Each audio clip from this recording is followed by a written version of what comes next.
सभी भाइयों को जय श्री राम, भारत माता की जय। जम्मू कश्मीर में जो कल हादसा हमारे भाइयों के साथ हुआ है, ख़ास तौर से हमारे हिंदू भाइयों के साथ जो नरसंहार हुआ है, बहुत ही निंदनीय है, दुखदाई है, पीड़ादायक है। लेकिन एक सवाल खड़ा होता है, फिर हम टूरिस्ट के तौर पर जा रहे हैं या क्षेत्रीय एरिया में हमारे साथ कोई घटना हो रही है। मेरा मानना ये है भाइयों, हो सकता है मेरी विचारधारा से कुछ लोग सहमत हों, कुछ ना हों, कि हर हिंदू के पास अगर अपना शस्त्र लाइसेंस होगा और शस्त्र होगा, ऐसे मौके पर वो अपनी आत्मरक्षा के लिए कहीं ना कहीं प्रयास करेगा। आतंकवादी हों या जम्मू कश्मीर के ही उकसाए हुए लोग हों, अभी ये जांच का विषय है। जांच एजेंसियां, सुरक्षा एजेंसियां जो है अपना काम कर रही हैं। उसमें एक दो लोग पाकिस्तान के बताए जा रहे हैं, बाकी कश्मीर के बताए जा रहे हैं। मेरा सरकार से भी एक अनुरोध है कि इस हिंदू समाज ने हमें, क्योंकि मैं खुद भारतीय जनता पार्टी का एक कार्यकर्ता हूं, हमें जो वोट दिया है, वोट देने के बाद उनका दायित्व समाप्त हो जाता है और वोट लेने के बाद हमारा दायित्व शुरू हो जाता है। तो हमारा ये दायित्व है कि हम हर ज़िले में, हर राज्य में जहाँ भी लोग शस्त्र लाइसेंस के लिए अप्लाई कर रहे हैं, हम उन्हें सपोर्ट करें।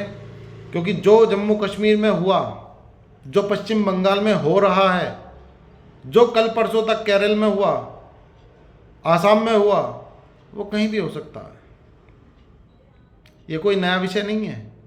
और मैं नेशनल मीडिया पर देख रहा था, तो नेशनल मीडिया के जो एंकर थे वो कह रहे थे कि भाई जिहादियों के अंदर, जो आतंकवादी हैं, उनके अंदर एक दहशत होनी चाहिए थी। वो दहशत देखने को नहीं मिलती कि भाई इस सरकार में उनके अंदर दहशत नहीं थी।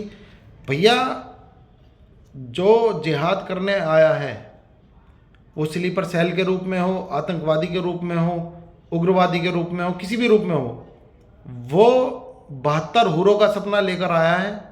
उसे कोई डर नहीं है, न संविधान का डर है, न किसी और का डर है। तो मेरा सभी भाइयों से एक अनुरोध है, और सरकार से विशेषकर रूप से अनुरोध है कि हर हिंदू जो भी अपनी आत्मरक्षा के लिए शस्त्र लाइसेंस अप्लाई करता है, वो किसी भी राज्य का हो, उसको सपोर्ट करना चाहिए। जिससे कि उसके पास हथियार होगा तो उन जिहादियों को 72 हुरों के पास पहुंचाने का काम हमारी इंडियन आर्मी से पहले वो व्यक्ति स्वयं करे। तो ये बहुत ज़रूरी है, बहुत दुख का विषय है। इस देश में टैक्स पेयर लोग हैं जो टैक्स देते हैं, आयकर देते हैं, इनकम टैक्स देते हैं, वो इस देश को चलाने में बहुत बड़ा योगदान कर रहे हैं। और जो इनकम टैक्स पेयर हैं, वही लोग घूमने का, पर्यटक का काम करते हैं, वो कहीं ना कहीं सरकार को उस रूप में भी सपोर्ट कर रहे हैं। और एक हमारे भाई जो शहीद हुए वहाँ पर, वो हमारी एयरफोर्स के ही पदाधिकारी थे, एयरफोर्स के ही सैनिक थे।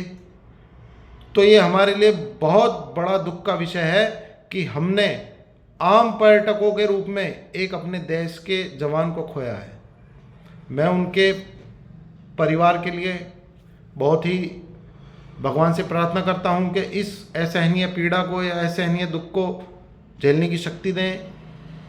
और पुनः सरकार से निवेदन करूंगा कि सभी हिंदू भाइयों को शस्त्र लाइसेंस के लिए कहीं ना कहीं प्रेरित करें और उनको पूरा सपोर्ट करें अगर वो शस्त्र का लाइसेंस लेना चाहते हैं। क्योंकि एक बात निश्चित है, ये काम 2025 में हो या 30 में हो या 32 में हो या 35 में हो, इस देश के अंदर गृह युद्ध निश्चित है। उसकी तारीख कह नहीं सकते, लेकिन होना सुनिश्चित है। इसे कोई नहीं रोक सकता। इसको बढ़ाया जा सकता है, लेकिन इसे टाल नहीं सकते। गृह युद्ध इस देश के अंदर निश्चित है। मेरी बात आज नहीं समझ में आएगी, 2, 4, 5 साल बाद समझ में आएगी। और ये मैं पूरे के पूरे दावे के साथ कह सकता हूँ कि इस देश के अंदर गृह युद्ध कोई नहीं टाल सकता। किसी की भी सरकार हो, इसको आगे बढ़ाया जा सकता है, लेकिन इसको ख़त्म नहीं किया जा सकता। तो इसलिए सभी हिंदुओं के पास हथियार होना बहुत ज़रूरी है। सभी अपना शस्त्र लाइसेंस अप्लाई करें और शस्त्र लेने का पूरा प्रयास करें। हम लोग एक एक 2-2 करोड़ की कोठी बंगले मकान रखते हैं। 50, 60, 70, 80 लाख रुपए का तो नॉर्मल मकान आता है आज की तारीख में।